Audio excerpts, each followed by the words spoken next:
तो हेलो दोस्तों, जय हिंद। तो आज की इस वीडियो में हम लोग देखेंगे जयशंकर प्रसाद का जीवन परिचय, क्योंकि ये हमारे बहुत ही महत्वपूर्ण जीवन परिचय है हमारे बोर्ड एग्जाम के दृष्टि से। अगर आप इसे तैयार करके जाते हो तो यहाँ से आपका 5 नंबर पक्का हो जाएगा, क्योंकि ये बोर्ड एग्जाम में हर बार हर साल आता है, एकदम रिपीटेड होता है। एकदम सरल भाषा में लाया हूँ। अगर आपको जीवन परिचय नहीं याद होगा तब भी याद हो जाएगा, समझे। अगर आप 1 से 2 बार पढ़ेंगे तो आपको ये जीवन परिचय तैयार हो जाएगा। ठीक है, तो चलिए देखते हैं जीवन परिचय कैसे लिखना है, किस तरीके से तैयार करना है। चलिए हम पढ़ते हैं जीवन परिचय को। तो जयशंकर प्रसाद का जन्म सन 1889 में काशी के प्रसिद्ध वैश्य परिवार में हुआ था। इनके पिता का नाम बाबू देवी प्रसाद था तथा माता का नाम मुन्नी देवी था। ठीक, इनका जन्म कब हुआ था? सन 1889 में। इनके पिता का नाम था बाबू देवी प्रसाद, माता का नाम मुन्नी देवी। बस इतना याद हो गया। ठीक है, और इस जन्म जो है हमारा सन 1889 में। इसको काले से लिख दिए, जो जो काले से लिखा उसे हाईलाइट कर दीजिएगा। देखिए यहाँ पर भी हाईलाइट किया हूँ, इसे भी मुन्नी देवी था, इसे भी हाईलाइट किया हूँ। इनका परिवार सुगनी साहू के नाम से प्रसिद्ध था। सुगनी साहू का मतलब एक व्यापारी थे। ठीक है, सुगनी साहू मतलब एक व्यापार थे। इनके पिता एक व्यापारी थे, इसलिए उनके व्यापारी व्यापारी के नाम से प्रसिद्ध थे। उन्हें गांव वाले व्यापारी के नाम से जाना जाते थे। ठीक है, तो कुछ समय बाद ही इनके माता पिता की मृत्यु हो जाती है, मृत्यु हो गई।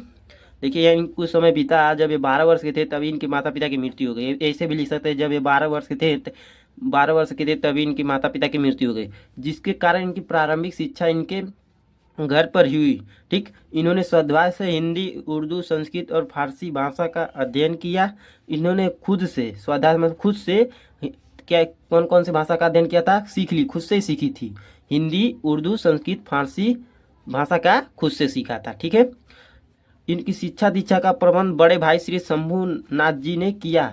जो उनका बड़ा भाई था शंभूनाथ, उसी ने किया था, शिक्षा दीक्षा का प्रबंध किया करता था। सर्वप्रथम इनका नाम क्वींस कॉलेज में लिखाया। इनका नाम जो क्वींस कॉलेज में लिखाया गया, किंतु वहाँ इनका मन नहीं लगा और 8वीं तक ही शिक्षा ग्रहण कर पाए। ठीक है, क्योंकि वहाँ पर जो नाम लिखाया वहाँ पर इनका मन नहीं लगा था और वो कॉलेज छोड़ दिए, मतलब विद्यालय छूट गया। उनका जब मन नहीं लगा तो सीधी सी बात है, वो विद्यालय छूट ही जाएगा। ठीक है, उसने विद्यालय छोड़ दिया। जब ये 17 वर्ष के थे तभी बड़े भाई शंभूनाथ जी की मृत्यु हो गई। जब ये 17 वर्ष थे, जब 12 वर्ष थे तो माता पिता की मृत्यु हो गई।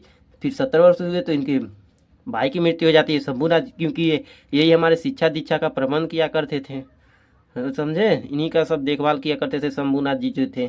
ठीक, इन्होंने 3 शादियाँ की, किंतु तीनों ही पत्नियों की असमय मृत्यु हो गई, क्योंकि कोई समय नहीं था। असमय मतलब कोई समय नहीं था मरने का, मतलब क्या करें, जब दिन आ जाता है तो उससे जाना पड़ता ही है। ठीक, मृत्यु हो गई। इसी बीच इनके छोटे भाई की मृत्यु हो गई, सबसे छोटे जो भाई था उसका भी मृत्यु हो जाता है। ठीक है, आगे है हमारा क्या, देखिए इन सभी असामयिक मौतों से ये अंदर ही अंदर टूट गए थे। जब इतने मौत है तो माता पिता भी मर गए, भाई भी मर गया, फिर उसका छोटा भाई भी मर जाता है। ठीक है, इतना सारा मौत देखने के बाद क्या अंदर से टूट ही नहीं जाएगा। संघर्ष और चिंताओं ने स्वास्थ्य को बहुत हानि पहुंचाई। क्षय रोग से पीड़ित होने के कारण 47 वर्ष की आयु में सन 1937 में इनका निधन हो गया, मतलब इनका मृत्यु हो गया। 47 वर्ष की आयु में इनका 1937 में इनकी मृत्यु हो गया। ठीक, ऐसे लिख देना, सन 1937 में इनका मृत्यु हो गया, ऐसे भी लिख सकते हो। इनकी रचनाएं प्रमुख निम्नलिखित है, ऐसे इस तरह लिख सकते हो, इनकी रचनाएं निम्नलिखित हैं। तो रचनाएं डालकर ऐसे हेडिंग डायरेक्ट लिख सकते हो। नाटक में अब क्या लिखोगे? चंद्रगुप्त स्कंद, बिल्कुल इसी तरह लिखते हो, तब यहाँ मेरा आपको फुल मार्क्स देता है, एक भी नंबर नहीं काट सकता है। चंद्रगुप्त, स्कंदगुप्त, ध्रुव स्वामिनी आदि। ठीक, कहानी जो ये सारी प्रसिद्ध रचनाएं हैं, समझे। और कहानी में प्रतिध्वनि, छाया, इंद्रजाल, आकाशदीप आदि। उपन्यास में कंकाल, तितली, इरावती।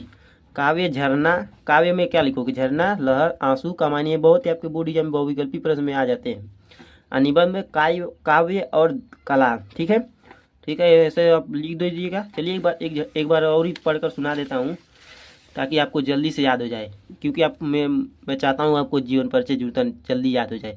जयशंकर प्रसाद का जन्म कब हुआ था? सन 1889 में काशी के प्रसिद्ध वैश्य परिवार में हुआ था। ठीक, इनके पिता का नाम बाबू देवी प्रसाद था, माता का नाम मुन्नी देवी था। इनका परिवार सुगनी साहू के नाम से प्रसिद्ध था। किस नाम से? सुगनी साहू के नाम से प्रसिद्ध था। ठीक, इनके पिता एक व्यापारी थे। कुछ समय बाद इनके माता पिता का मृत्यु हो जाता है। ठीक, इनकी प्रारंभिक शिक्षा इनके घर पर हुई।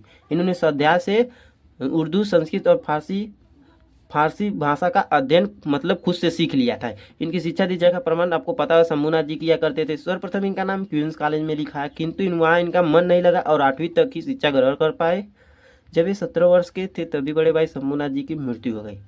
इन्होंने 3 शादियाँ की, किंतु तीनों ही पत्नियों की असमय मृत्यु हो जाती है। इसी बीच इनके छोटे भाई की मृत्यु हो गई। ठीक, ऐसे आप लिख सकते हैं। ठीक, फिर क्या है, इन सभी असामयिक मौतों से अंदर ही अंदर टूट गए। संघर्ष और चिंताओं को स्वास्थ्य को बहुत हानि पहुंचाई। क्षय रोग से पीड़ित होने के कारण 47 वर्ष की आयु में सन 1937 में इनका निधन हो गया। बिल्कुल आप इसी तरह लिखिएगा, आपको फुल मार्क्स मिलेगा। ये है हमारे रचनाएं हैं, देख लीजिए, पढ़ लीजिएगा अच्छे से, स्क्रीनशॉट मार लीजिए। तो चलिए मिलते हैं किसी नेक्स्ट वीडियो में। वीडियो को ज़रूर से लाइक कीजिएगा, चैनल पर नए तो चैनल को भी सब्सक्राइब कीजिएगा।